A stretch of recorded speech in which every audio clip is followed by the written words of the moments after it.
Good morning. तर आजच्या दिवसाची सुरुवात झाली होती माझ्या फेवरेट नाश्त्याने. कारण आपल्या दिवसाची सुरुवात नाही आणि आपल्या फेवरेट नाश्त्यापासून झाली ना तर आपला दिवस तर जाम भारी असतो, एक नंबर. तर मग आज मी बनवली होती साबुदाणा खिचडी, जी माझी ऑल टाईम फेवरेट आहे. आणि हे खाण्यासाठी तर मी फक्त बहाणे शोधत राहते. जशी ही दिसत आहे ना तशीच ही टेस्टला पण होती, खूपच मस्त झाली होती. आणि मग मी माझ्या गॅनला प्लेइंग पेनमध्ये ठेवला. त्याच्यात तो फक्त हार्डली मला वाटते 1 ते 2 तास खेळतो. तेवढ्याच वेळेत मला जेवढे कामं सुचतात ना तेवढे मी पटापट करते. जसं की हाऊस क्लिनिंग केली, कारण माझी हाऊस हेल्पर आज सुट्टीवर होती.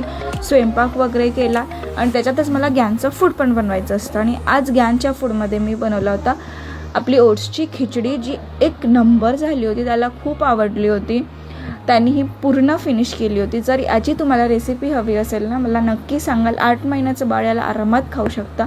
आणि त्यानंतर मग मी फ्रेश वगैरे झाली आणि मी जो टोनर वापरते ना हा प्लमचा टोनर आहे आणि खूपच मस्त टोनर आहे. तुम्ही लावाल ना तसंच तुमच्या फेसला एक वेगळाच ग्लो येतो.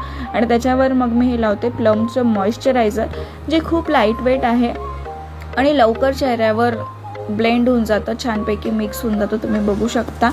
आणि त्यानंतर मग मी आज लंचमध्ये पण माझा फेवरेटच होता, आलू पालकची भाजी खाल्ली.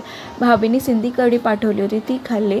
भाजी आणि पोळी असा होता आजचा दिवस. चला भेटूया एका नवीन ब्लॉगसोबत. तोपर्यंत बाय बाय.